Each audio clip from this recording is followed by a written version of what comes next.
Right, we are now live on Facebook.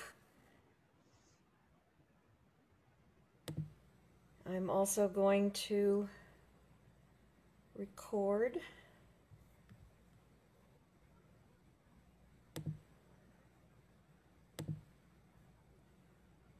Okay. Shall I admit the waiting room now? Mm-hmm. All right.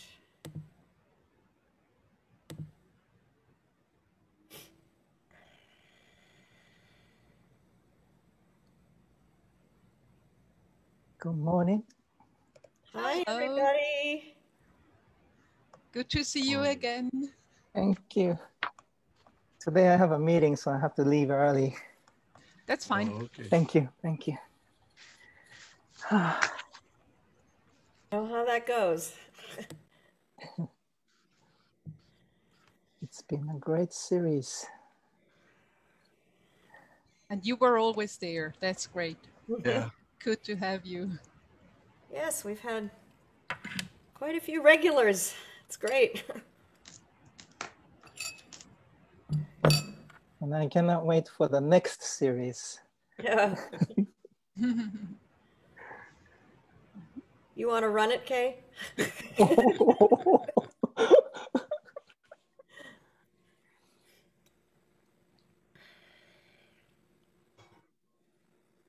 Maybe it might be interesting to focus on different countries or different cultures. Yeah. Absolutely.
Okay, I'm going to mute everybody, and then when our speakers take their turn, they can unmute themselves.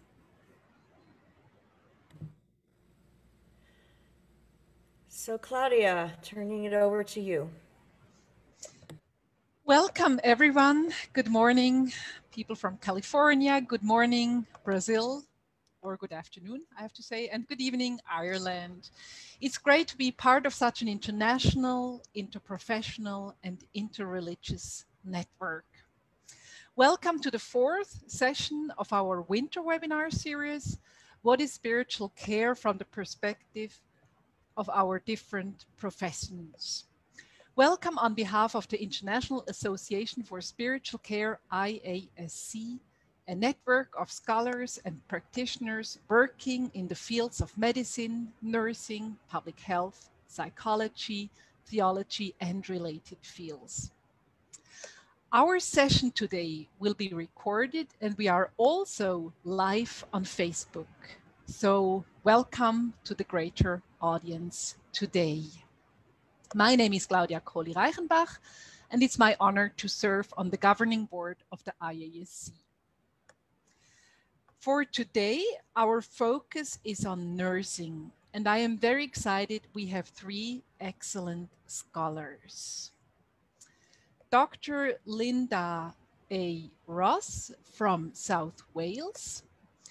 Linda Ross is a professor of nursing, specializing in spirituality. Her PhD In 1992 was the first in Europe to explore nurses' perceptions of spirituality and spiritual care. Linda has published extensively on the subject of spirituality, contributing to numerous texts, such as the Oxford Textbook of Spirituality in Healthcare.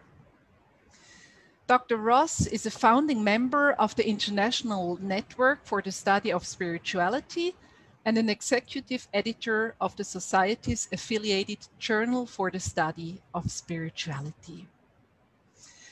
Dr. Ross is involved in education. She co-led a very important project to enhance nurses and midwives' competence in providing spiritual care through innovative education and compassionate care. Also involved in this project is Dr. Wilfred McSherry from Staffordshire University. Welcome.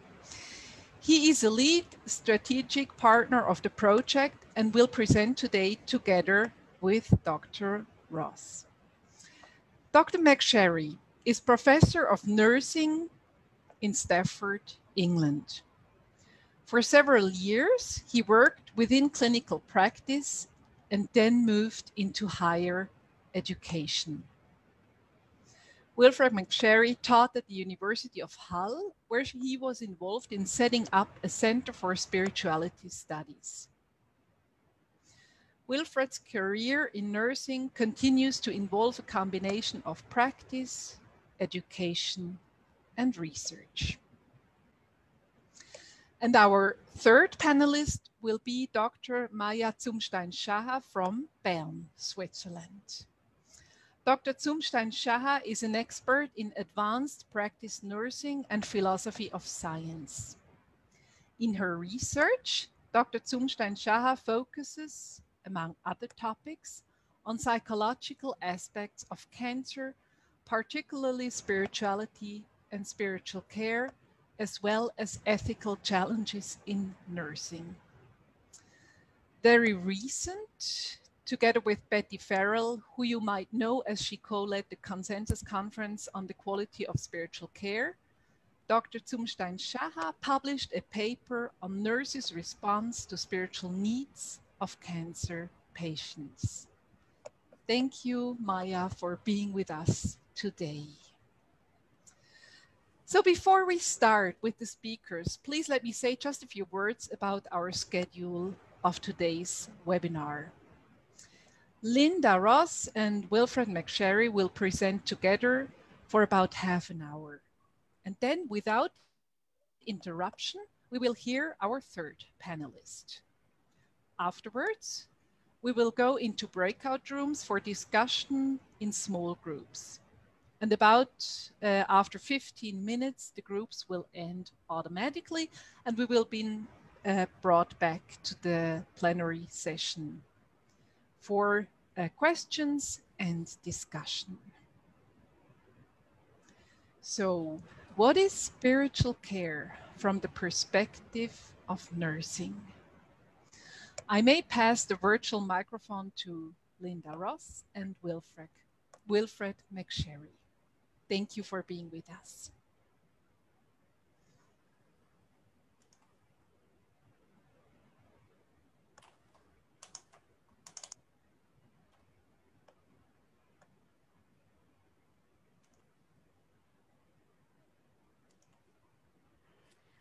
Well, hello everyone, and thank you, Claudia, for that introduction. I believe that you've had quite a star-studded cast of recent weeks with Kenneth Pargament, Christina Pekalski, and a number of others. So I hope that we don't disappoint, but we're here today to speak about the nursing perspective and what is spiritual care from that perspective in light of COVID-19.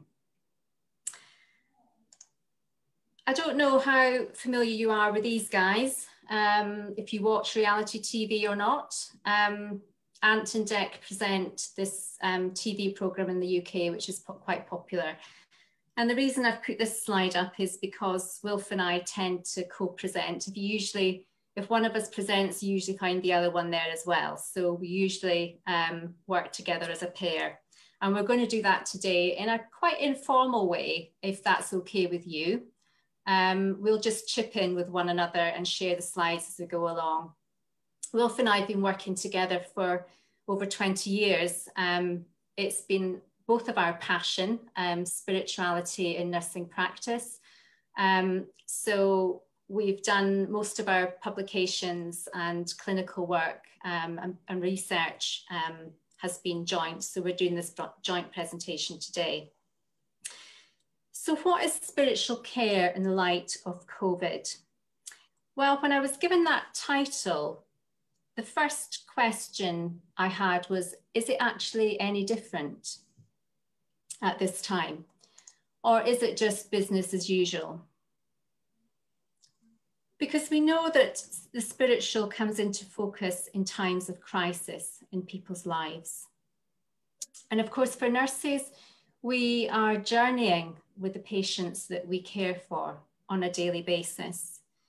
Patients and their families who are facing all sorts of crises connected with illness, with loss, with death, or with threat of death. And that's just part of our job as a nurse, is to journey with those people through those difficult times. So that hasn't really changed with COVID. But I think what is different is the sheer numbers of people that we're talking about at the moment, the global scale of this pandemic, the continuing nature of the virus, its unrelenting nature, the unexpected and sudden onset and indiscriminate nature of the virus. And I mentioned about caring for families, but of course that's actually been quite difficult. We haven't been allowed to do that very often as nurses during this time because families haven't been there. They've not been allowed to be by the bedside of their loved ones. So we've not been able to care for the family in the way that we would. We've not been able to see how the family and loved ones interact with the patients that we're actually caring for. So we're actually missing a very big jigsaw piece as we try to work out what is the best way to care for these people that we are offering nursing care to. So that's the patients. But what about the staff, the nurses themselves? Because all of this is happening to the nurses as well. The unrelenting pressure, the no end in sight until we get everyone vaccinated. And for staff as well, experiencing loss, illness, maybe crisis of meaning. And we're hearing reports, aren't we now, of many staff, not just nurses, suffering the effects of PTSD or moral injury or burnout, whatever term you might want to use. But also the unrelenting nature of having to constantly be breaking bad news. I mean, it's something that we do as nurses on a fairly regular basis, but it seems that's happening, needing to be done on a daily basis at the moment, depending on which area nurses are working in. And then for both patients and nurses, we've actually got fewer opportunities for transcendence, for lifting our vision higher, for something that lifts our spirits, because many of the things that we would normally practice or engage in are restricted in some way, whether that's worship or a pleasure of music, art, poetry, music, and so on. These things that would normally lift our spirits have been restricted in some way. And perhaps hope seems more distant as well. So I would certainly agree, or like to suggest, that the landscape in which spiritual care is being offered at present is different. And I'd like to suggest that perhaps we're seeing the mechanisms through which spiritual care is being offered, perhaps having to change as well. I just think of a couple of examples when in Scotland, for example, when the new Nightingale hospitals just opened at the start of the pandemic, chaplains were brought into the front line. They were provided with PPE, and they were considered to be as important as doctors and nurses on the front line to minister to the needs of the patients and staff. In other parts of the country, however, chaplains have been kept at arm's length. They've not been considered to be frontline staff. They've been told, no, PPE is for the nurses and the doctors, the ones who are really treating these patients. And they've been having to provide the care from a distance, from an iPad, doing that remotely. And of course, we all know that's a really difficult thing to do. So I would agree the landscape that we're working in has changed, that the mechanisms that we're maybe having to operate within have perhaps changed. But has spiritual care itself changed? Has the real essence of it changed? And I'd like to suggest that no, it hasn't. I think COVID has highlighted how important it is, but I don't believe that the real essence of what spiritual care is has actually changed. And I think we need to, it's interesting to look at, well, what do we actually mean by that? What does spiritual care look like? What does it do? And how does it differ from just good care? And these are some of the questions that nursing has been struggling with for decades. How are spirituality and spiritual care actually understood?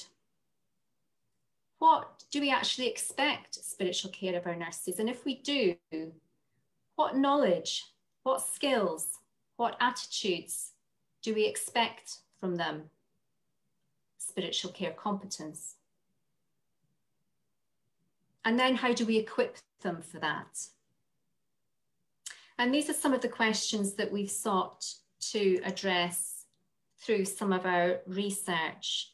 For example, can spiritual care be taught or is it caught?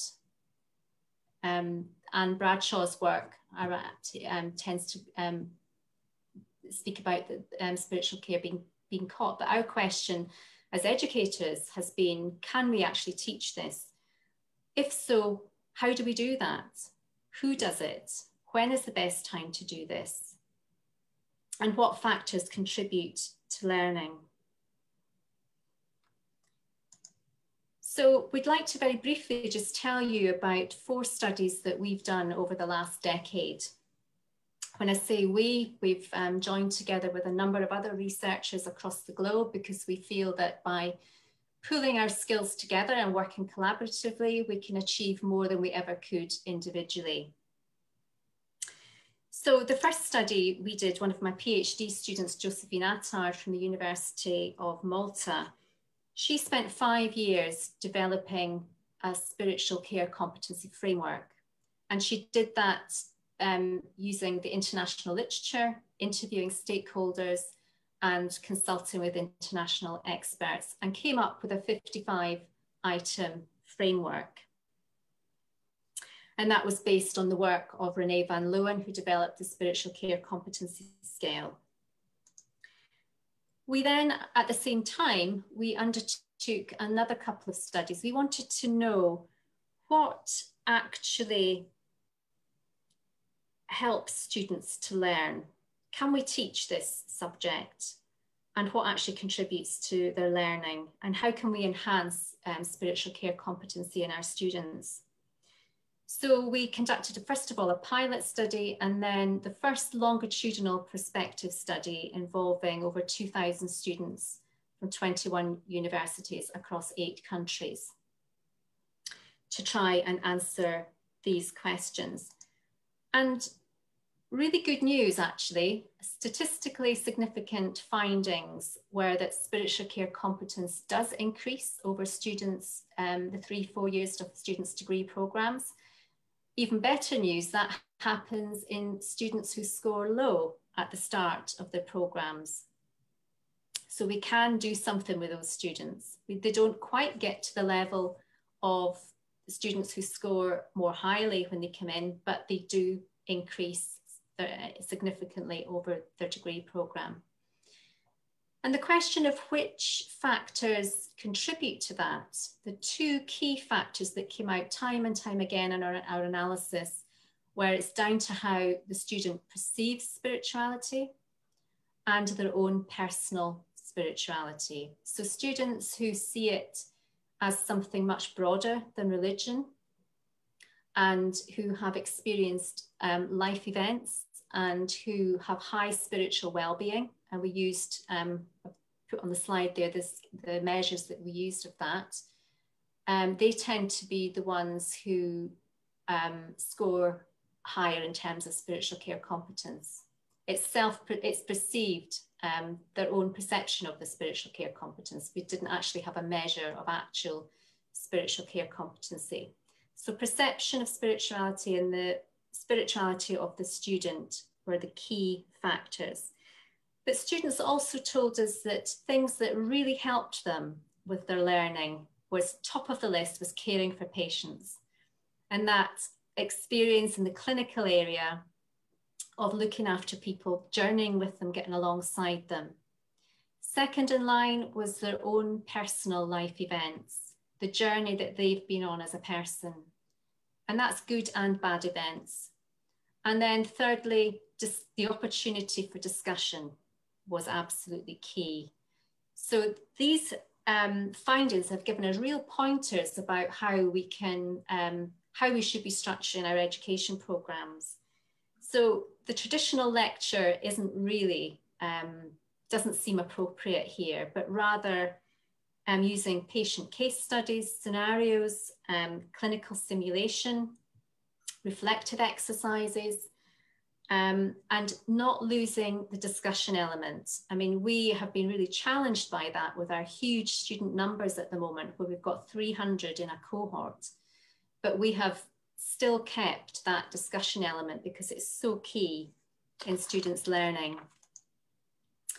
And then our fourth study, the black third bullet point there, we've answered to some degree, addressed to some degree with our research, but the two in red were still really outstanding. So looking at how spirituality and spiritual care are understood and what we actually mean by spiritual care competence, just coming back to those gaps, is what we addressed in another study that took us 3 years and has just recently finished in 2019, because we embarked on this EPIC journey through our EPIC project, which I'm going to hand over to Wilf to speak to the next few slides. So thank you, Linda, and it's nice to see everyone and have the opportunity to share our experiences in terms of research, nursing practice and education. And I just want to reinforce one point that Linda's already made. I think the way we're going to make progress in this area, in this field of study, is through collaboration, whether that's interprofessional and intra-professional in terms of how we approach this. I think one of the significant challenges we've faced over many years is trying to secure funding to undertake research into spirituality and spiritual care. And that can be a real challenge as a researcher. And I think what I'm trying to say, if it's any reassurance, in order to secure the funding for this large European project, it was 3 attempts in the making. So on every time we submitted to the funding body, we received feedback. We reviewed that feedback, revised the application and strengthened it, and then resent it in. And then to our surprise, I think it was about September 2016, we got an email saying, you've scored quite very highly in this round of awards. Unfortunately, we don't have enough funding to cover this project. So we were on a reserve list. And then a couple of months later, we got another email from the national agency saying, some funding's come available. Can we ask you to review your budget? Well, that was without question. We reviewed the budget, managed to reduce the scale of what we proposed, and we secured this significant sum of money in order to continue this program of research. So as Linda said, we started on this EPIC journey, and the acronym EPIC is was titled or listed on the, if Linda can go back on the previous slide. So it was, how do we enhance nurses and midwives' competence in providing spiritual care through innovative education and compassionate care. So that was the title of the acronym EPIC. And as part of this project, we were seeking to develop 6 outputs.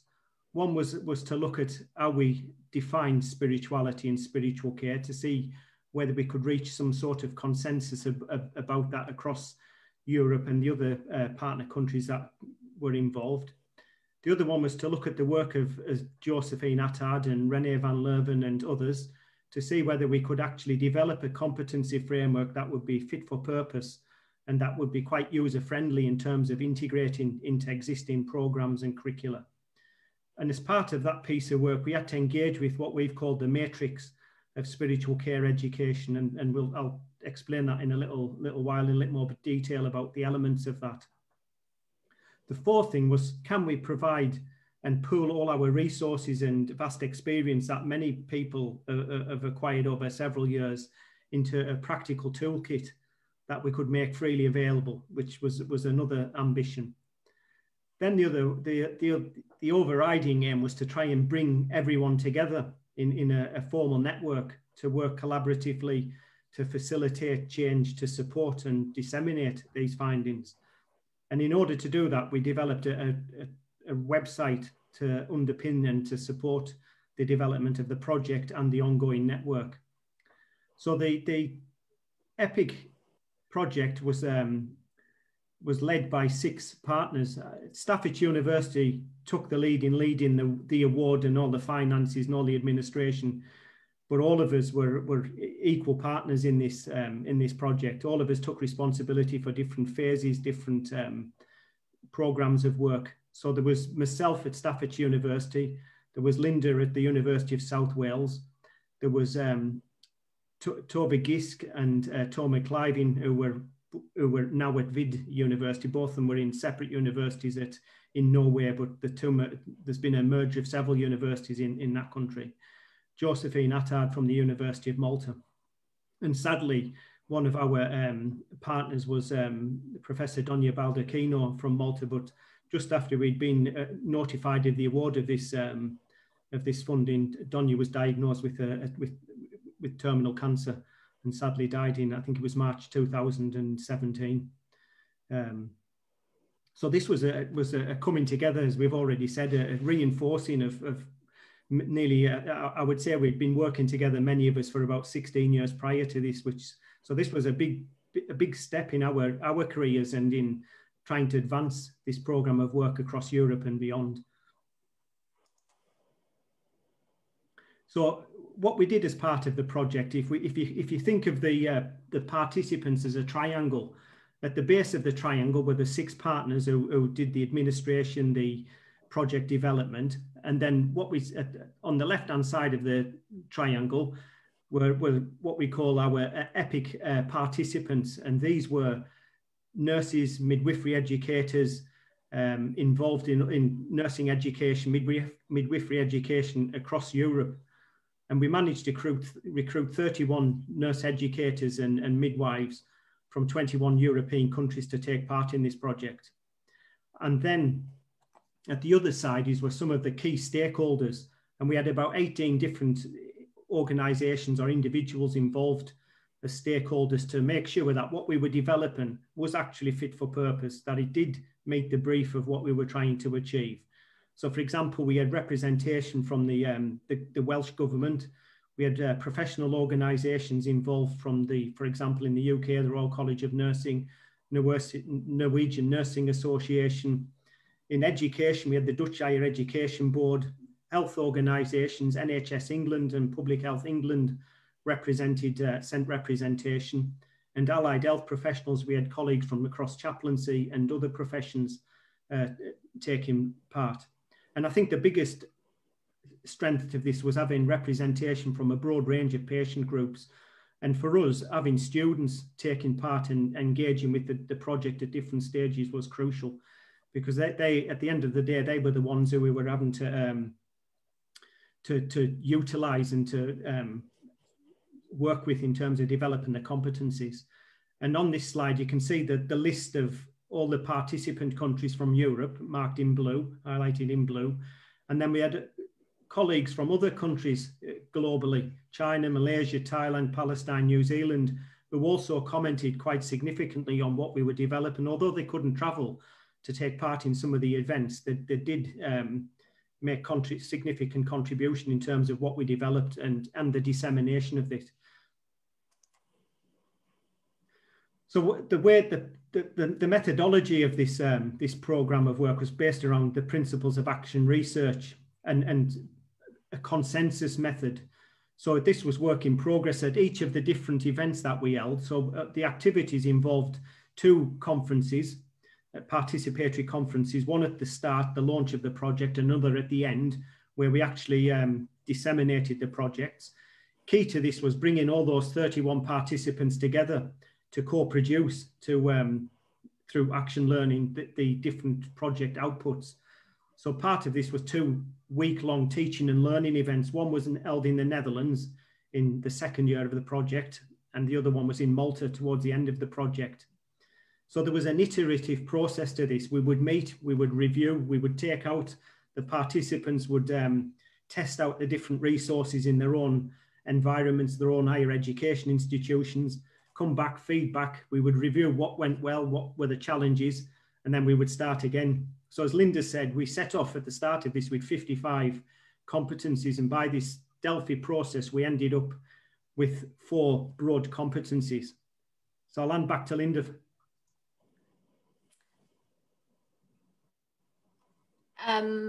Yes, so going back to the outputs that we produced, we produced an education standard which addressed the definitions and 4 core spiritual care competencies. That's just to show you what it looks like. We're not expecting you to read it. But if I go on to the next slide, we took, in terms of defining spirituality and spiritual care, the group accepted the European Association of Palliative Care definition of spirituality, which is on the left. And we adapted the NHS Education Scotland definition of spiritual care, but we adapted it to cover wellness and well-being rather than just illness. So those definitions were agreed by the group across these European countries. And we got the 55 original competencies from Josephine Attar's work down to 4. And these were around intrapersonal spirituality, interpersonal spirituality, and then spiritual care assessment, planning, intervention, and evaluation. So that was reached consensus for across Europe. The second thing was the matrix, which we've described really as the amniotic sac in which spiritual care competency develops. And that looks quite complicated, and we're not going to go into that today, but it's just to let you know that's there. And it's accompanied by a narrative that explains that figure, and based on the research that we've done over the last 10 years. And then we produced a toolkit of teaching and learning activities. So if you want to run a session on students exploring their own values, you can go to this toolkit. You can pick out the exercises that are to do with that competency, and there's enough detail for you to run that with a group of students if that's what you want to do. And you can see we've got a long list of on the toolkit there. This is just one example, a model that Wilf and I produced that is to help nurses to provide spiritual care as part of everyday nursing practice without involving any extra time or any new models or pieces of paper or assessments. This is a model that helps them to deliver person-centered spiritual care, which is centered around 2 very simple questions: what's most important to you right now, and how can we help? And that model is being field tested at the moment by lots of students and also by organ donation specialist nurses across the UK. that's just one example of what's in the toolkit. We also have produced a network. So if you are interested in spiritual care, education, or anything to do with spirituality, we'd love you to join us. And we finally produced a website where all of this information that we've put on the slides today is housed, and that's the link to the website. So where next in the last few minutes? Well, the EPIC outputs are changing nurse and midwifery education across the 23 universities in 16 countries who were involved in this project. And just to give you an example, in Wales, where our Welsh government was a key stakeholder from the beginning, all of our nursing education programmes have to have spirituality in them now. And students are assessed on the spiritual care competency throughout the full 3 years of their degree. And that now from next year is going to apply to all midwifery courses, and in the year after to all allied health programmes. Another example, the Jodi Foundation in Kenya, a non-profit organisation, has adopted the EPIC standard across all of its programmes, its primary school education, its healthcare programmes, and its clinics that it runs in that Mount Elgin region of the country. Another example, our UK Board of Healthcare Chaplaincy has adopted the EPIC standard as the competencies that are expected of non-specialist spiritual caregivers, such as nurses. And the European Association of Palliative Care, in its most recent white paper, has included the model that Wilf and I developed as an example of a model that might be helpful to people in providing spiritual care.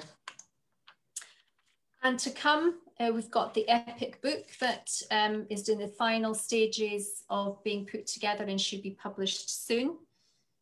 We also have our International Student Spiritual Care Conference. So if you have students interested in spiritual care or wanting to present their work, they can submit an abstract. It's a cheap conference this year because you don't have to travel.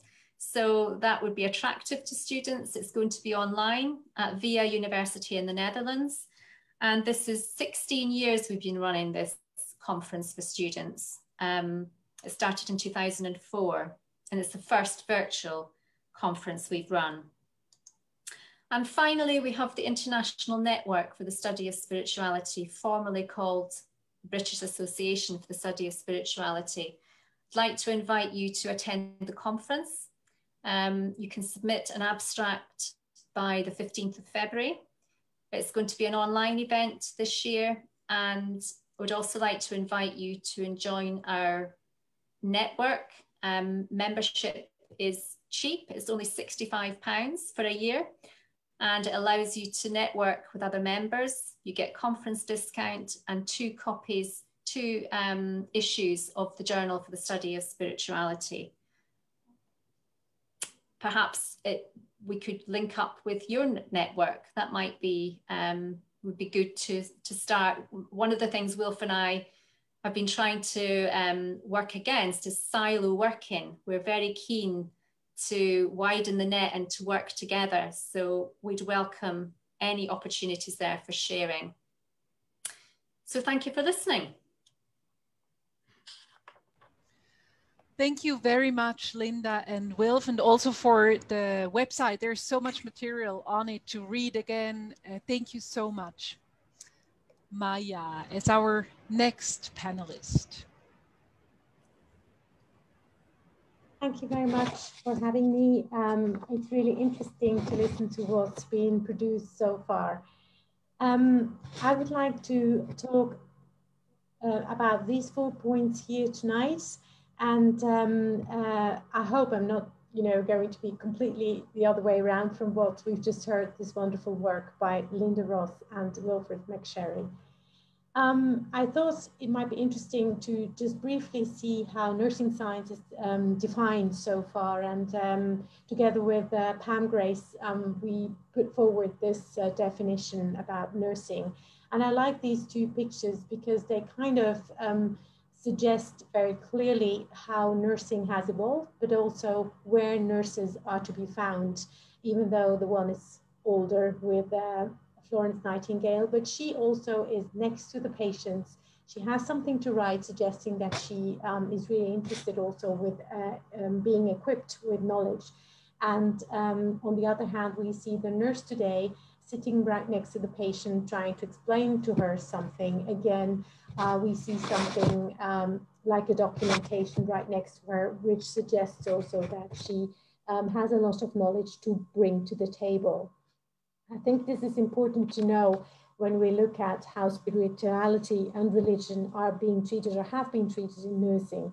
Interestingly enough, nursing science has not really put forward a real definition of religion for whatever reason, but we do understand that it does encompass beliefs in God or a higher being and faith. But spirituality, in contrast, as we've just seen in the project by Wilfred McGerry and Linda Ross, has been subjected to numerous attempts to being defined, and I've just put forward here the one by Weathers et al. What we do see is an increased discussion in nursing and maybe all around the world around the themes religion and spirituality. Many reasons can be identified for that. One, from a nursing point of view, there is always, or there has been a very pointed interest in holistic care and to explore what that might mean and what nurses might need to have as competence to be able to provide holistic care. But also we see an increasing interest in alternative medical approaches. Specifically in oncology, we see that many patients turn towards alternative medical approaches just to get through the very sometimes grueling therapies they have to undergo, and they feel that alternative medical approaches can actually help them to get through that. We also see that the introduction of the diagnostic classification systems in nursing has brought forward discussion about spirituality, by the way, and then obviously international developments such as migration or reconsideration of values that we all actually are being subjected to. What we see is that spiritual beliefs seem to influence how we as persons react to a special situation. And specifically what we see, persons who've been diagnosed with cancer, they are influenced, or spiritual beliefs, if they do have them, are influencing their reactions and how they cope with it. When we look at the literature, we see that, for example, the National Consensus Project for Quality of Palliative Care, of which Betty Farrell obviously was part and was a leader. The spiritual care is one of the 8 domains and is key to obtain a better quality of life and support patient dignity. And it can also help patients to find meaning in a disease situation, to find some purpose, to be able to maintain hope through a very difficult illness situation, and to be able also to connect with others or with a higher power.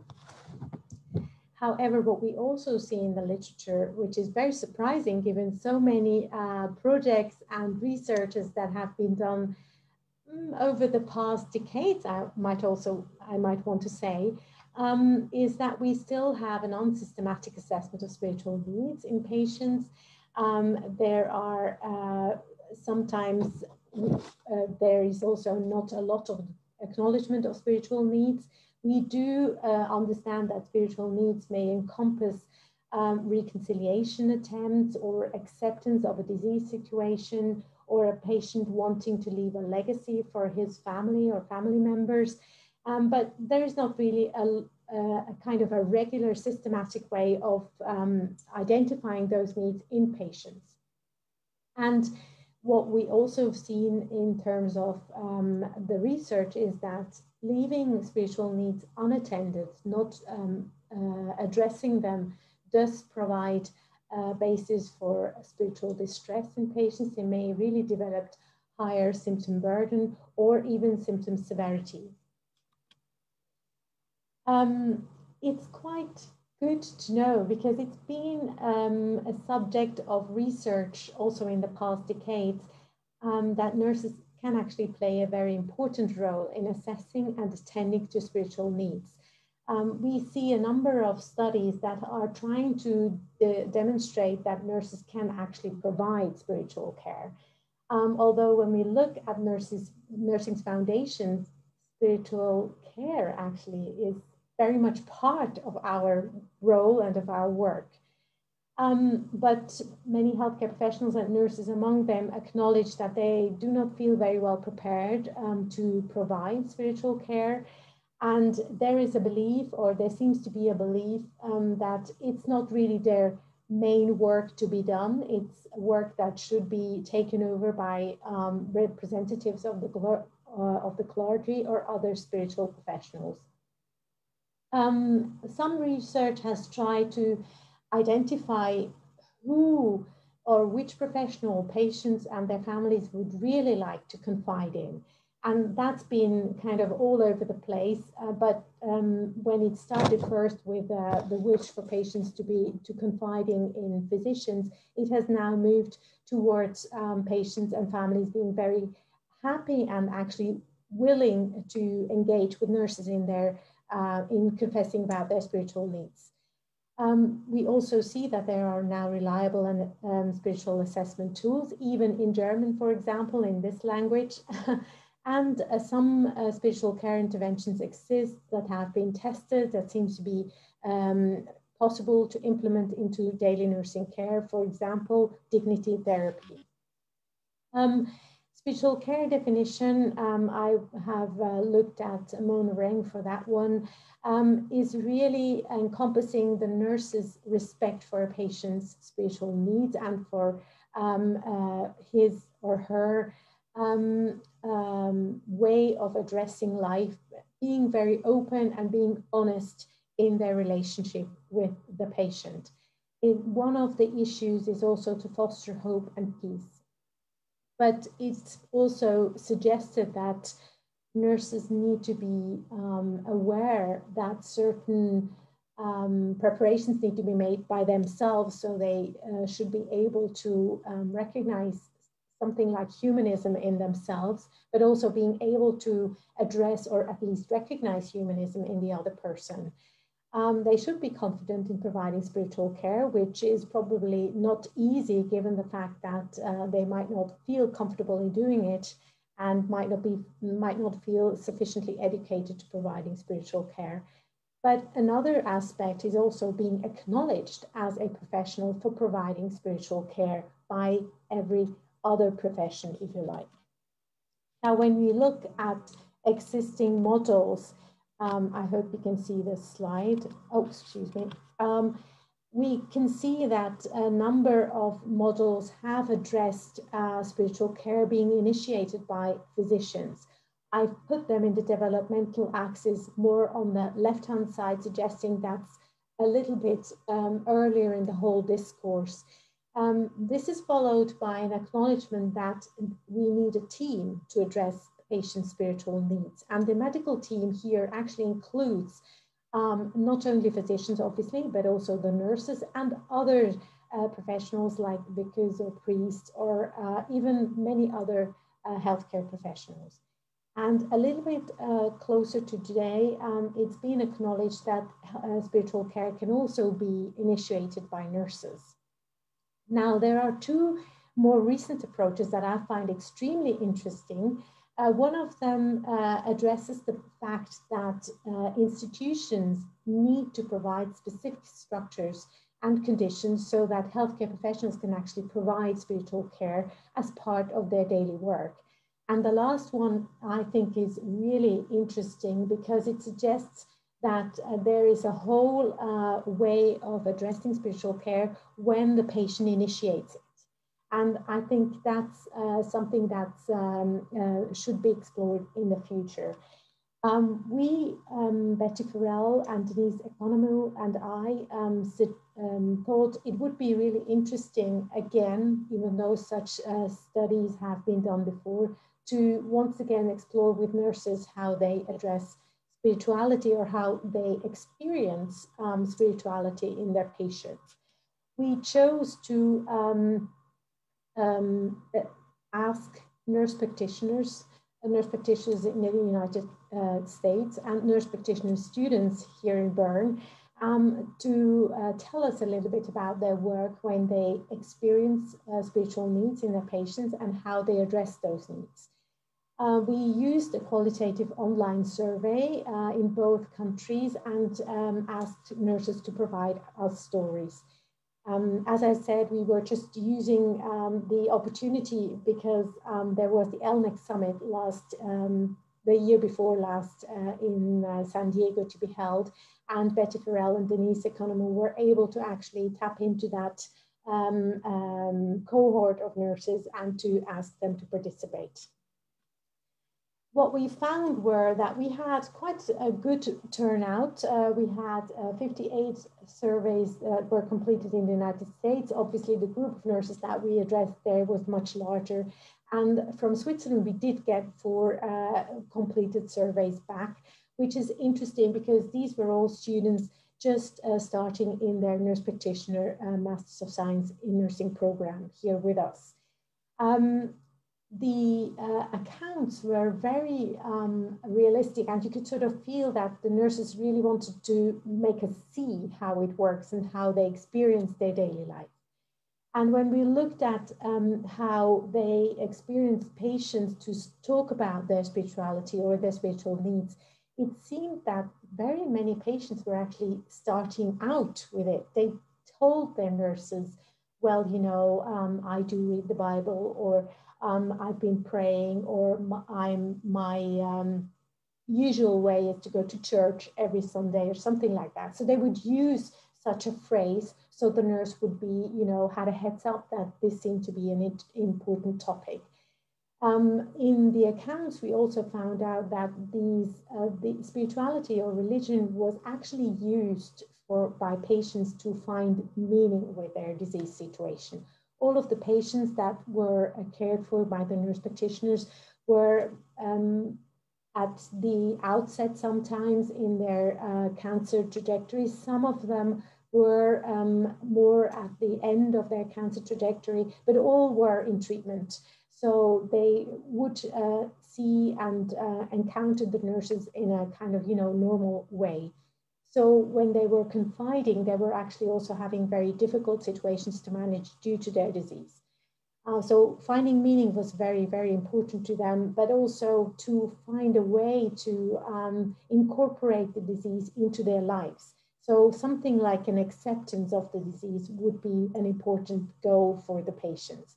But some obviously would also struggle, and then they would turn back to their spiritual beliefs or their spiritual values, and would try to find a way to come around with their struggles.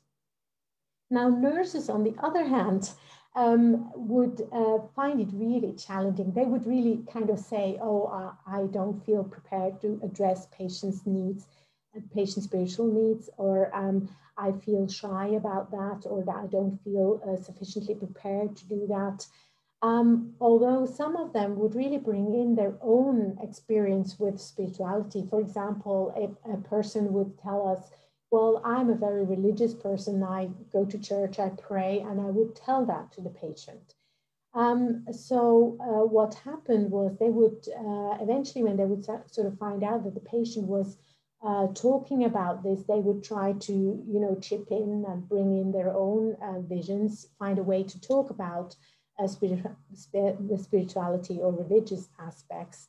And then they would feel more open to actually provide spiritual care, which could actually encompass any kind of thing, like sitting down next to the patient, just being there, holding hands, but also, you know, if the patient would require this, would request this, to pray or to read a text from the Bible or something like this. Could be any kind of activity that would be in that sense.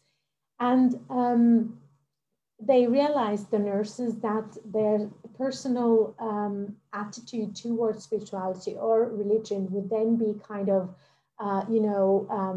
put in question, or at least that would be for them a possibility of looking at these aspects and maybe finding a way to reconsider them or to sharpen their values in terms of spirituality and religion. Now, what does that mean? It's kind of obvious. Patients seem to be turning towards spirituality or religion to come to terms with the disease situation and the challenges they experience. It is important to all of them, to patients, to families, to nurses. And patients do acknowledge that nurses can be spiritual care providers. If nurses actually do address the spiritual needs of the patients, that was perceived as being really high quality of care. They really felt they were at the center of the nurses' care, and that was a big, that was very highly regarded. It was quite obvious, that's what nurses would tell us, that the patients would feel much better. They would have they would be quieter, they would feel less stressed, they would feel less struggles with their disease situation. It would also be, acknowledgeable for the nurses that they had less spiritual distress, which actually is in line with what we've seen in the literature, that if you address spiritual needs, then patients would feel better and they would have a better well-being. What was interesting was some nurses would feel they should provide spiritual care, and then they kind of tapped into their own reservoir, their own capacities of providing it, and would manage like this. Others would rather prefer to delegate it to some other professional, for example, representatives of the clergy. And it was very much dependent on the institutional structures, what was the best way of going forward. So nurses would sometimes say, well, we're not very good at providing spiritual care here in our institution because we don't have the structures. So that would be really important for the nurses. It's wonderful what Linda Ross and Wilfred McSherry have just put forward, because there are educational challenges apparently in nursing education. And what also nurses do highlight is that the recognition when they provide spiritual care is not very high. They don't feel very much supported in that particular endeavor. And it seems helpful if institutions would recognize spiritual care as their mission, and that way they would be able to provide adequate structures and a room for nurses to provide spiritual care. Again, I think there need to be clarifications of who does it at what moment. Maybe procedures need to be clarified, so it's clear that if the nurse or the physician doesn't attend to spiritual needs in a patient, that somebody else does. And something else came up, which I was very struck with. Sometimes there seems to be a need to be very much aware of the culture that, or the cultural needs or the cultural values that patients bring with them to the table. And this kind of sensitivity needs to be developed, I think, in the nurses and other healthcare professionals. Now, my take-home message, and afterwards I'll be ending my talk, is really, I can just reinforce, spiritual issues are really important, and they are at the outset of life-limiting trajectories. They are important then already, and not only at the end of a life-limiting disease. A very important aspect for healthcare professionals is really to learn to listen to patients and what they express and what they say, and then address that in terms of providing spiritual care. All nurses and healthcare professionals seem to need additional education and support so that they can actually feel confident in providing spiritual care. And again, culturally sensitive care is important so that no, how do you say, disparate reaction can occur. And very important really seems to be that institutions do acknowledge something a little bit that was suggested by Linda Ross and Wilfred McSherry, that it needs to be accepted by the whole institution so that conditions can be provided and a recognition is provided to persons who provide spiritual care. Thank you very much for listening. Thank you very much, Maya, for your presentation. Such rich presentations we got today. Thank you so much. We now move to the small groups. In a few minutes, you will be invited to a breakout session.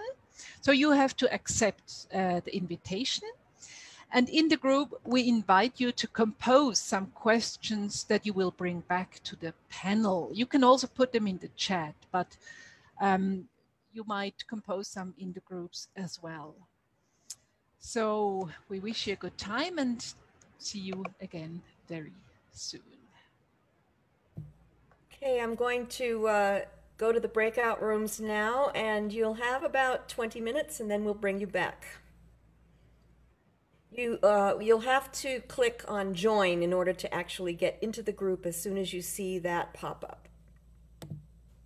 Here we go.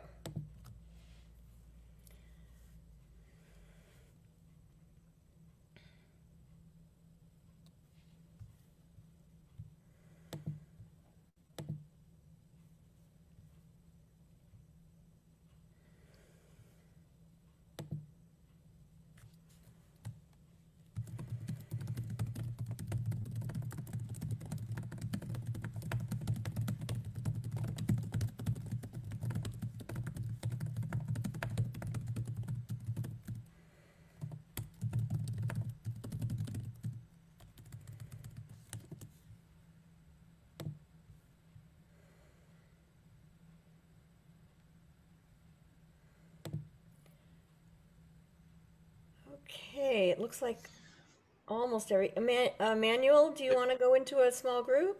No. No, okay. And Cynthia, do you want to go into a small group?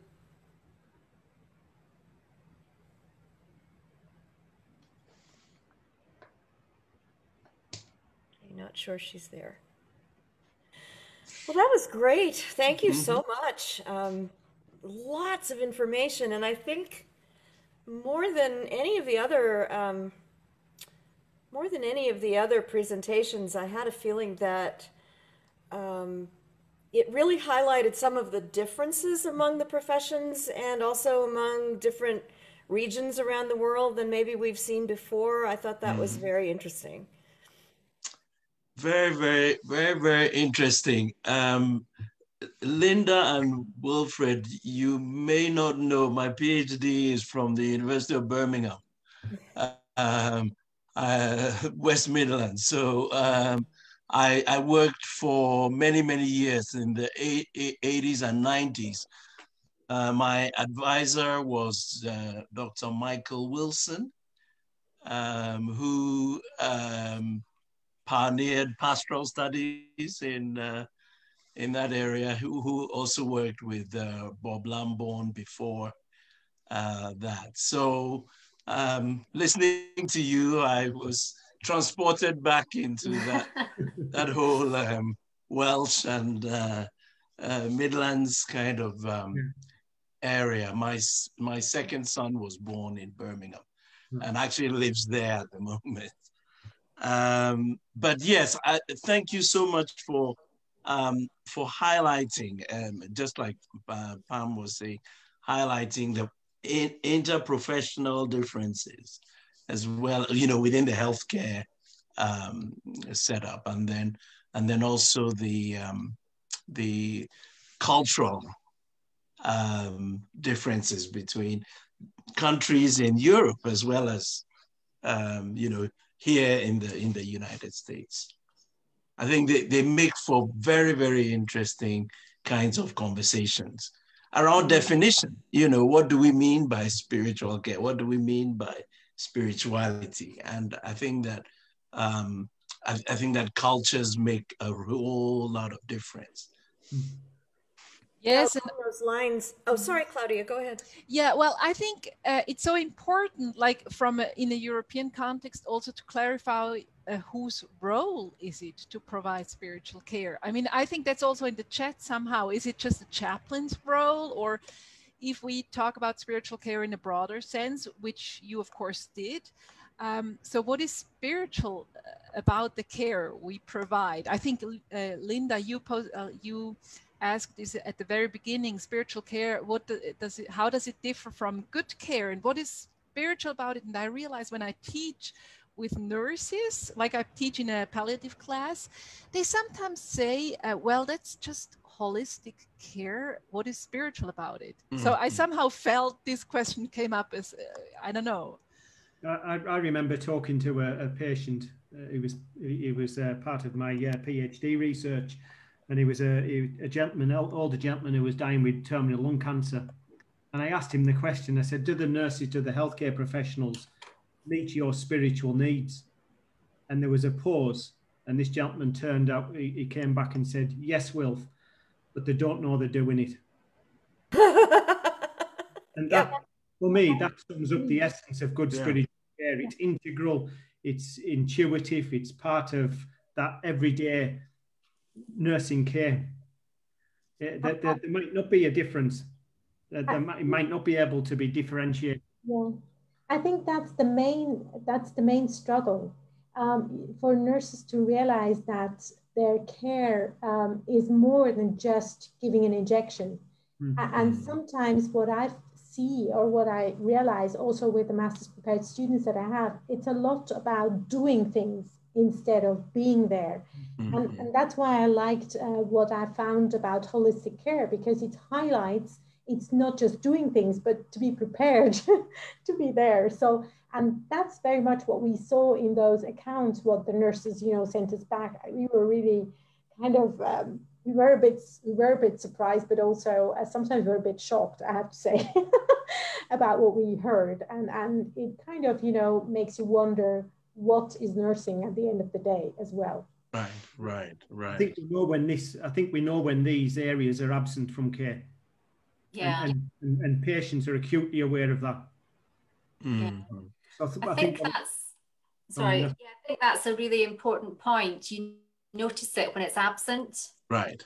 And I do an interesting exercise with the students. I play a film clip of good care and bad care, and then ask them what made it good and what made it bad. And when you actually take the spiritual bits out, you know, the thing, Maya, your definition, you use Weather's sort of concept analysis that distills it down to the 3 key elements.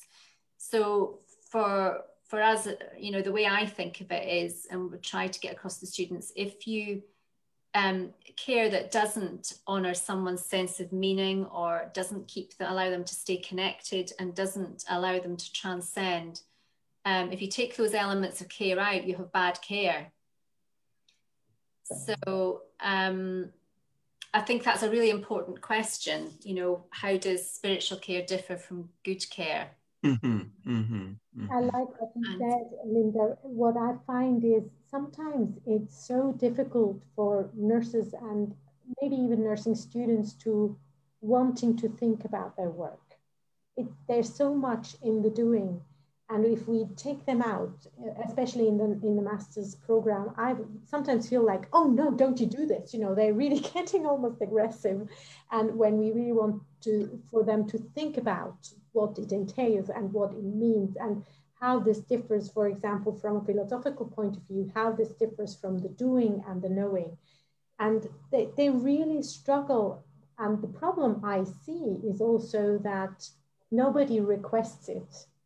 It's really kind of like their own initiative and motivation to provide real good care. And it's not accountability that they encounter in the daily work. That's missing, you know, that somebody is there. For example, their unit leader tells them, you know what, I understand what nursing is, this is this. And if it's not required, they don't do it. That was one of the things I found in my PhD study many years ago now, was one of the big, I did a grounded theory study, and one of the pillars that came out with this was the institution's attitudes and approach to this. And that was one of the supporting axis in terms of this model, because if it isn't taken seriously, professionally, institutionally, right, at an organizational level, then people struggle to really engage with it and deliver it. I wonder too if in the health professions, if spirituality sometimes may be confused with institutional religion, and so they feel like if they're not praying with people, or you know, whatever it is that the religion would provide, that then it's not their realm.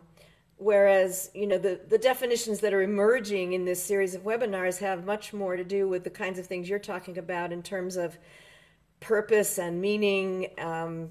You know, the theologian Paul Tillich's definition of pastoral care as care that involves ultimate concern, was his term, ultimate concern. And last week when we had psychology as the profession, they liked to ask the question, what is sacred for you? Because they found that the word sacred was less intimidating than maybe something that would sound more overtly religious. So how do we help people in all of the professions to understand that they can participate in this quest for helping people to find meaning in what's going on for them? And it doesn't mean they have to be a religious specialist. But some chaplains still need to be religious specialists, because if you're Catholic and you want communion, you need a priest. So it's a kind of a multi-layered collaboration. I think one of the things just one little thought that I have in this regard is, in Switzerland, nursing is part of the overhead. We are not reimbursed for our work. That's different in the UK and the US and everywhere else. So why should nurses kind of provide that if they're not even, you know, neither acknowledged nor being considered actually capable to doing and not being paid? So I don't know how you feel about it. I think that model wouldn't fit in the UK, because you mentioned the concept of holistic care, and that's how many nurses would view it. They would see the spiritual as integral to this dimension. So they wouldn't be expecting any reimbursement in terms of providing that level of care. And we do have chaplaincy services in the UK, which, as Pamela said, offer a tremendous support in terms of that religious that religious diversity that exists. So, and I think for me, there's another debate emerging about whether we should be using the word spiritual or existential. Yes. Yes. And I think in the psychology literature, that word seems to be more in favor than the word spiritual. When you start to analyze them, they're very similar. So interesting, because, you know, in the United States, at least, we've been pushed, actually, those of us who are theologians and teach in seminaries, we've been pushed by the people who are working in hospitals and prisons and elsewhere to use the term spiritual care rather than pastoral care, because pastoral has connotations that come from Christianity. And as we become more sensitive to pluralism, we needed to expand the term. Existential, I think, would take it even a step further, sort of in a more secular direction. But I'm also wondering, Maya, you know, you brought up the definition of religion as beliefs in God or a higher being, but non-theistic traditions like Buddhism don't even see that as relevant to them. They don't have a being up there somewhere. And that's what I find really fascinating, because I was getting immersed in all the spirituality discussions. I realized that this is completely absent, this discussion in the nursing science. And I think that's a problem, because this way we can't be pluralistic towards other religions or, belief systems or whatever. And so we get stuck, I think, with this kind of very easy way of a very limiting way of defining it, or not defining it. And then we build up even more barriers. That's a bit how I feel. Mm-hmm. And so this whole discussion, or you mentioned terminology. I think spirituality as a term is a way of a crutch, so we don't have to bring in all the religious kind of things around it, because that's potentially problematic. And for example, here in Switzerland, we have experienced in the 90s, when there was the war in the Balkan, we experienced patients from the Serbian group being adverse to patients from the Kosovari area. And, we had almost, struggles in the patient room and stuff like that. So there are experiences that nurses have obtained due to international struggles that were brought to the bedside. So anything religious is, oops. But and I think the other point that's been highlighted this evening as well is it's that cultural aspect to this.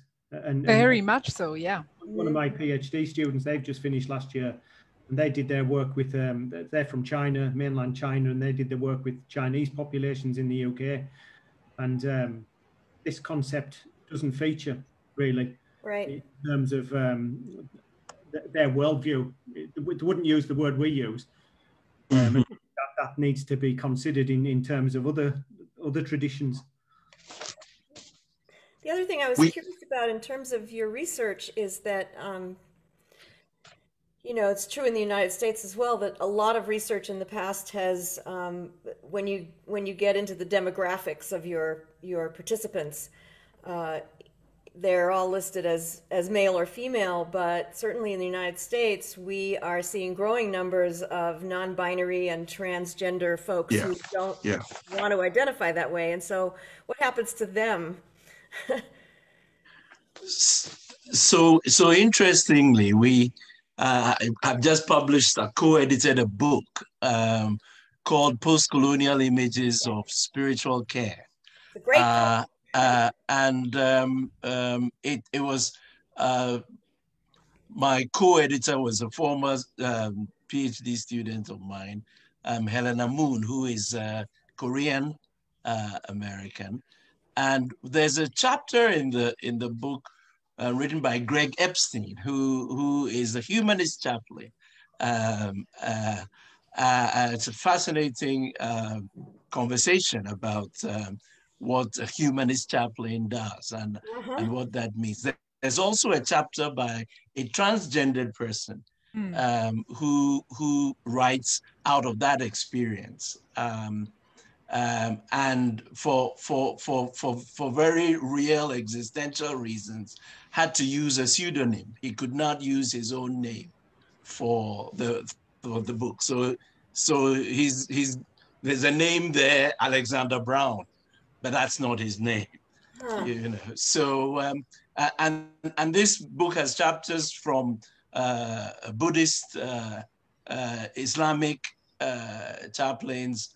Actually has a introduction from a human rights lawyer, professor of law, who is Sudanese and Muslim.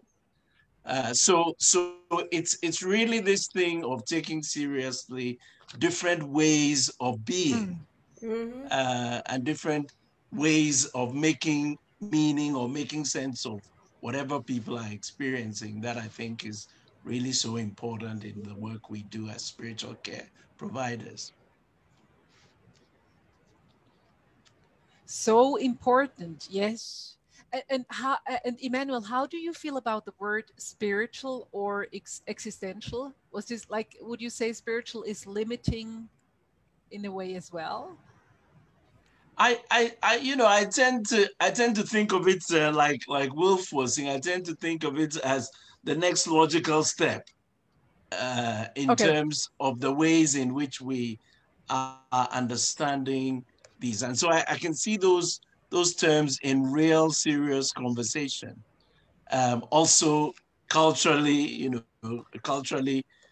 having participants from different cultures, because the meaning of spiritual, I have found, and spirituality differs in different cultures so much. Right. Yeah.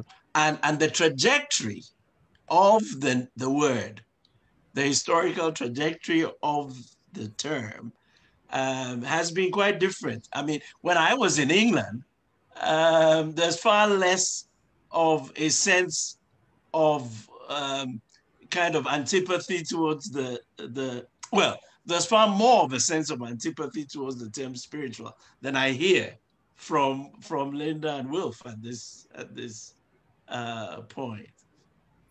I don't know. I know I'm outdated, but am I really kind of misconstrued? Because in the 80s and in the 90s, I think there was less of an inclination to use that term. Spiritual, you mean? Yes. Yeah.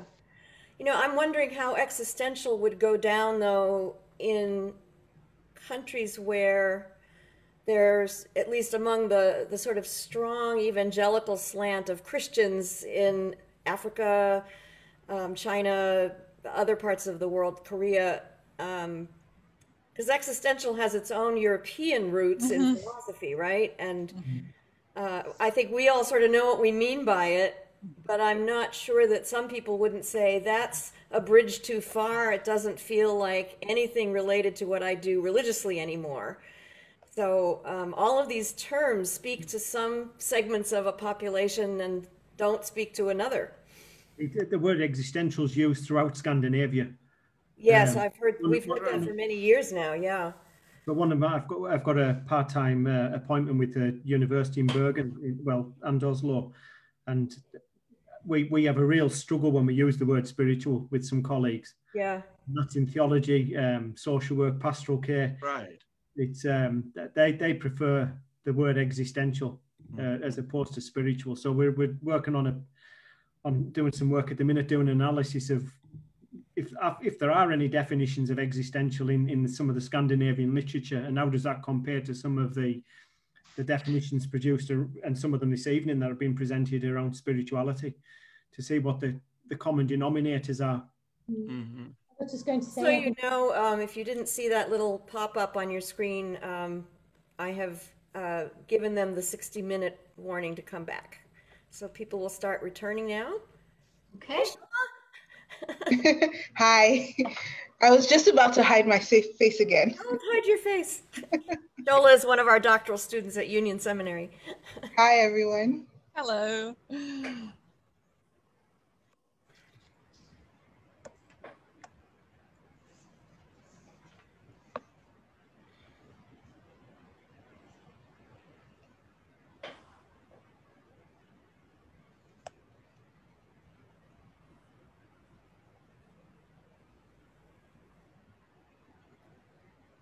Edward Peñate is also one of our doctoral students, Doctor of Ministry at Union. Actually just graduated. Hello there. Hi, Edward. Hi. We had a rich discussion in small groups. So, yeah.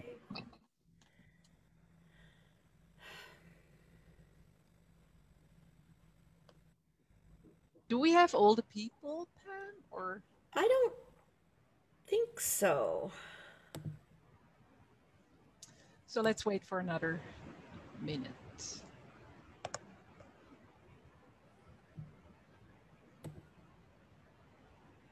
There's 22 in all. So 1, 2, 3, 4. Yes, we're all back. Everyone's here. Okay, so welcome back to the plenary, to the discussion. I would like to start with one question of the chat, the question that Rosie Morton put in about nurses being too busy. Do you want to bring it in, Rosie Morton? Well, I have to say this is cheeky of me because I have the pleasure through another research project to have got to know Wilf and Linda, but I had no idea the extent of your research, and I'm a bit bowled over, and I'm now in awe of asking this question, which is, it is a regular observation of mine in acute care, so I can only put it as acute care, not home care, that nurses are just too darn busy to do spiritual care. And they moan to me about that, and I see it. So, and COVID, it's even worse, really. It's COVID like today is survival on the hospital where I am. Yeah. Rosie, I think that's sorry. After you. Well, this is a question that's been really close to my heart because I get it all the time as well. And it was, Wilf and I were at the last student conference in Copenhagen, and I was listening to Janice Clark. She'd just given a presentation. She's written a lovely little book, Spiritual Care in Everyday Practice, and she's a colleague just up the road. She was working at Worcester University. She had just spoken about that, and I was really challenged by her presentation, thinking, can we really expect nurses to do anything extra? Can we expect them to be looking at another model or extra paperwork or anything like that? And how, my next thought was, how can we provide spiritual care as nurses that doesn't involve any extra time? And that was really where the model that Wilf and I have developed, the 2Q spiritual assessment model, came from. Because if you read the article, I actually applied that model to my mum's care just a couple of weeks before she died. And actually, it needn't take any more time and actually could save time. Because if you are really addressing what is important to the patient at any point in time, you're not doing all the extra things that are taking up extra time that's not important stuff. You're dealing with what is the most pressing need at that moment. And, you know, the example I give my mum, it might be in the morning she hasn't slept. So no point in wasting time giving breakfast or helping her to wash. All she wants to do is sleep. So let her sleep then. Later on, you know, it might be, it was finding a wheelchair so that she could go up to the canteen to speak to my dad about her funeral arrangements. Two very practical things, but actually very profound things, I would say spiritual things, just part of everyday nursing practice that would have saved time, because all the other things that nurses were doing and assumed needed done didn't actually need done at those moments that we would normally expect them to be done. So that's really where that model was born from. Sorry, Wilf, I jumped in there. And I think just adding to what Linda said, one of the things, and I agree totally, Rosie, when I've been in practice and I've been working in practice, it is busy, and I can't even imagine what it's like presently in the current pandemic.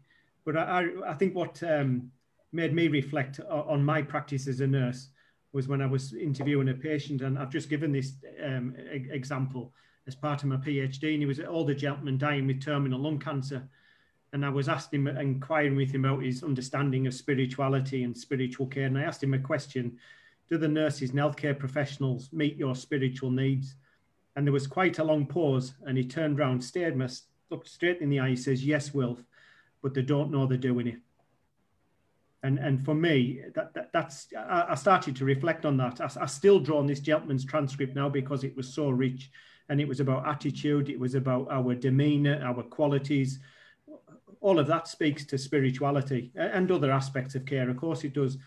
So that for me isn't something separate. That's something that's integral and intuitive. And I think what we're trying to demonstrate is that we can actually teach some of this. We can actually get people to reflect and to be looking at these qualities, these attributes, these values. Thank you. Edward, you said you had such an interesting discussion in your group. Do you want to bring something in? Sure. So it was very similar in this line of inquiry about how do we facilitate a type of training with so much going on and so much demanding on the nurses specifically. And so I can reference my own clinical experience about the demand of what was placed on the nursing staff, really becoming the one person that would enter a COVID patient room on behalf of many clinical teams. And so that is quite a role to fill in. So new, so it prompts many challenges in terms of their competencies and their skills, right?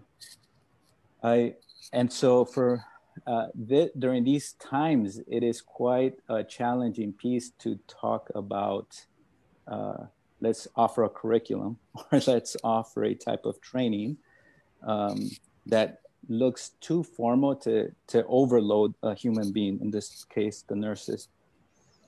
So this is my question. I think the presenters offer an insightful responses, but my question is, how do we go to the informal but very good type of training? In other words, how do we facilitate a type of knowledge sharing, skill sharing at the moment that doesn't have to feel too demanding on the nursing staff, right?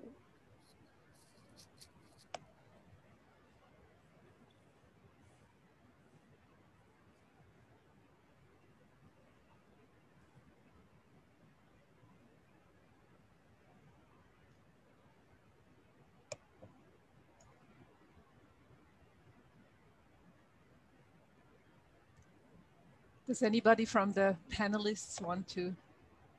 I think that's an excellent question and reflection on the current situation.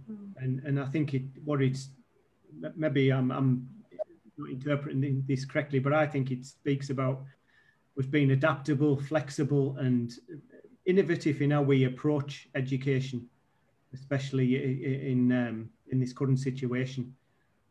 Because I think one of the legacies from all of the pandemic, I've been reflecting on it, and one of the things I jotted down earlier was about existential fragmentation of our entire lives, how we work, our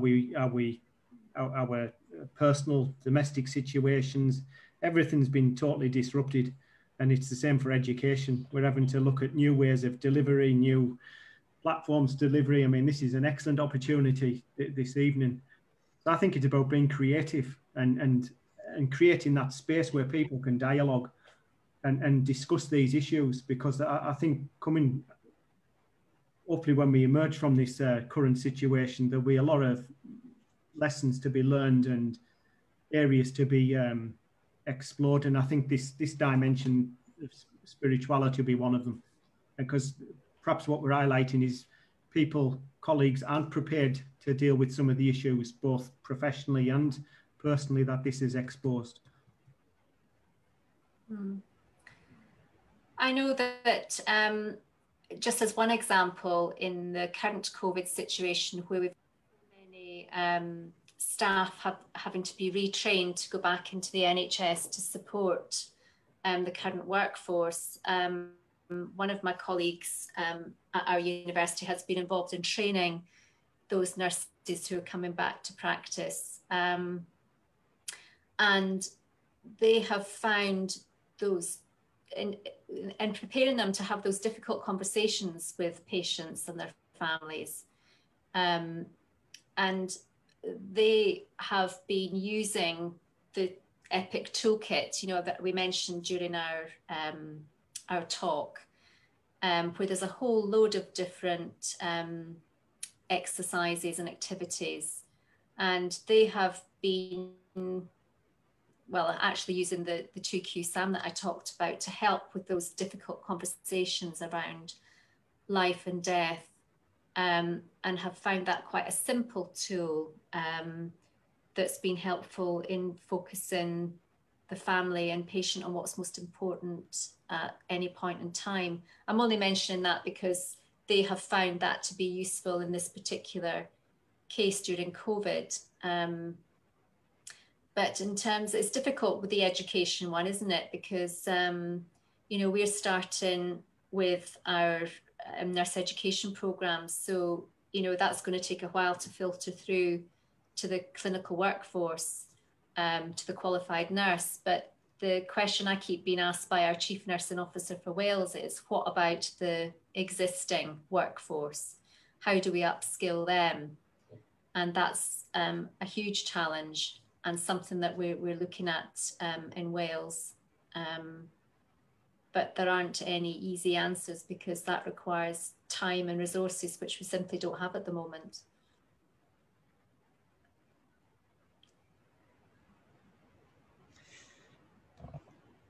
We have one question in the chat about the documentation. Kathleen, you brought it in, and I think that's actually an important question about how can hospitals create structures that support nurses providing spiritual care? And you mentioned the documentation. Maybe you want to say something more about your discussion?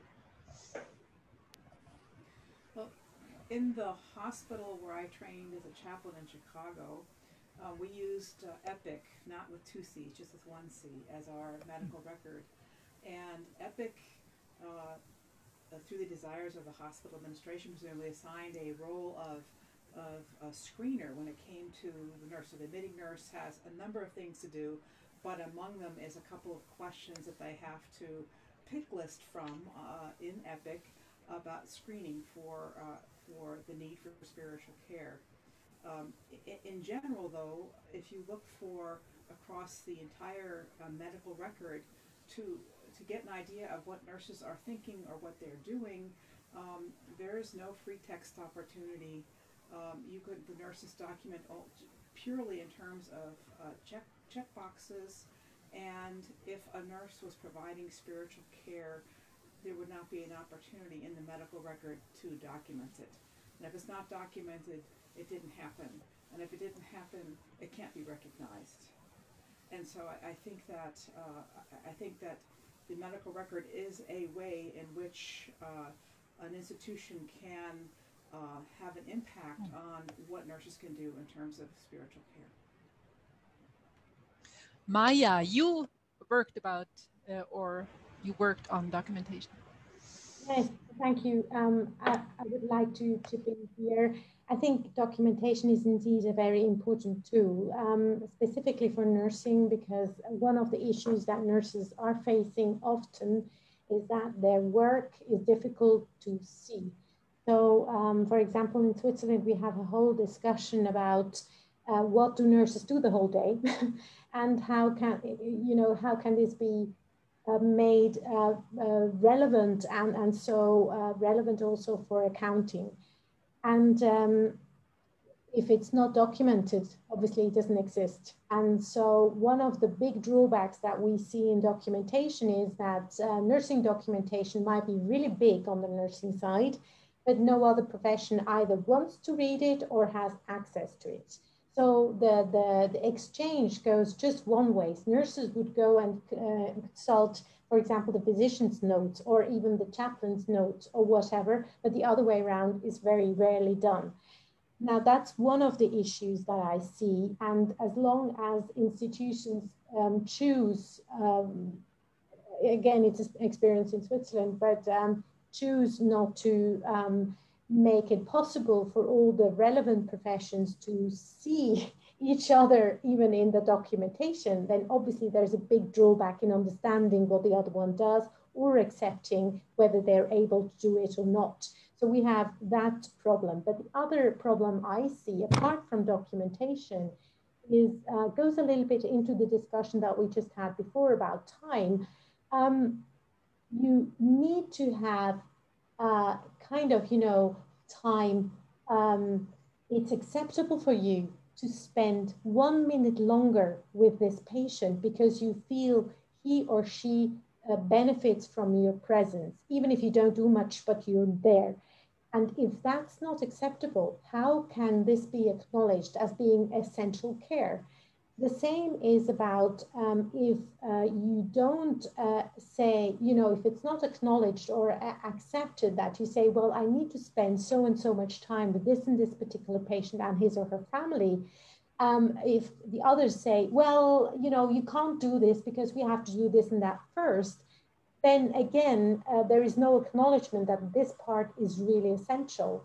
And that's what we found in our accounts from the nurses around the globe, basically, that the time that they would like to spend, even if they have such little bit of time to spend, it's not permitted.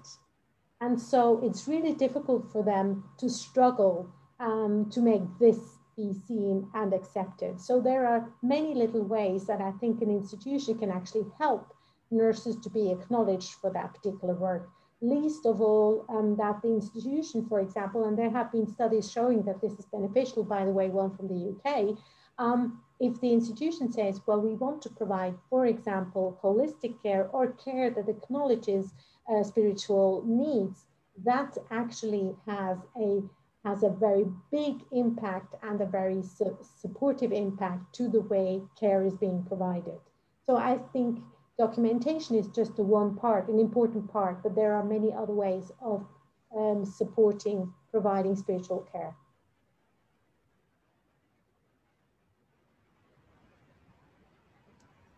Thank you, Maya.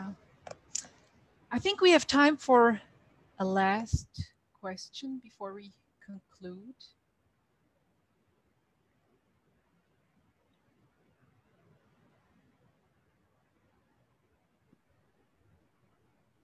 Could I ask a question? Please, yes.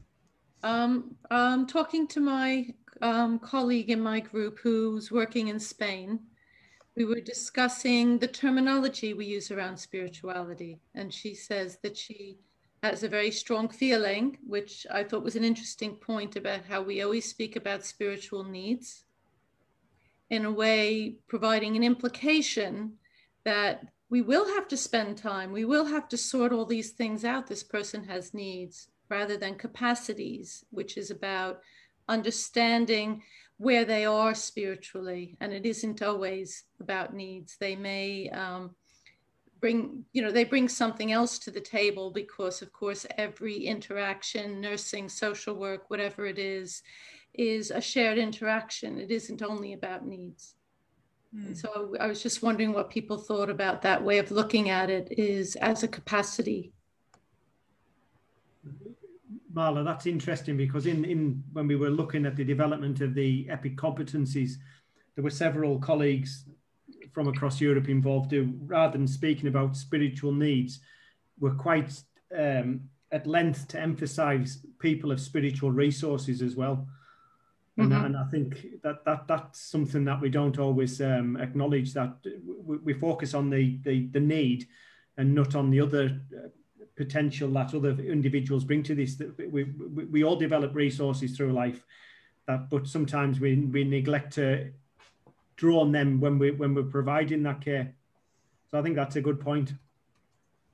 If I may, follow up. I think that's a wonderful point you're making about seeing the capacities and the resources that persons bring with them to the table. And I think the same is true not only for the patients and their families, but also for the nurses. So, for example, some of our nurses highlighted that patients are invested in their own community, and that it's really important to bring the community again together with the patient when they are in the hospital, for example. Obviously, during COVID, many difficulties with that, but still, there are many resources out there, and I think we need to be aware as professionals, but also as potential, family members or whatever, that there are so many possibilities of supporting that particular aspect and to lead by example. And I think that's a wonderful way of demonstrating that. One of the things we were talking about in our small group of panelists was that there's been a movement in terms of the terminology also from certainly in the United States, pastoral care, which has Christian implications from the shepherd. There were shepherds in the Hebrew Bible too, but Jesus as the shepherd of the sheep is really where the pastoral image came from. And then the trend towards spiritual care, which was seen as embracing more religious traditions. But in Scandinavia and other parts of Europe, it's been existential care has become more the term, and they don't all imply exactly the same thing, right? And different countries, different religious traditions would gravitate toward one or another more frequently. So I think that's part of our definitional challenge too, is, you know, who we're dealing with and how we understand. Are we really looking at religious care? Are we looking at care that encompasses people's spirituality, which can be very broad?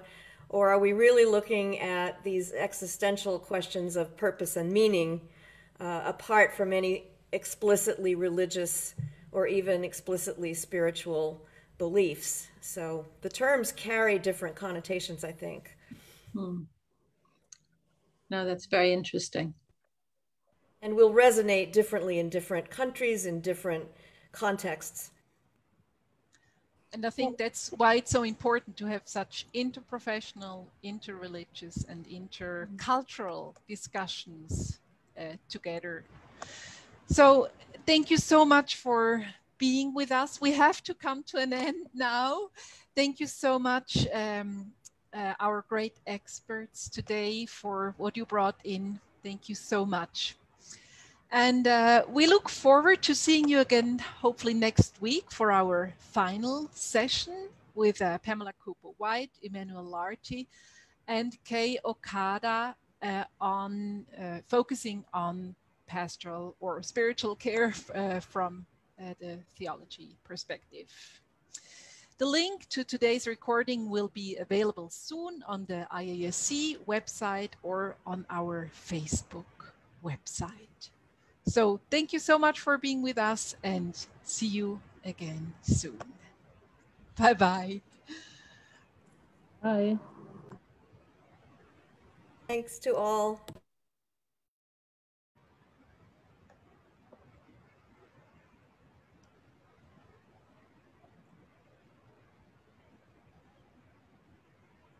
Oh, Linda has gone. Linda and Wolf. Yeah, I mean, well, I guess they've gone. I wanted to ask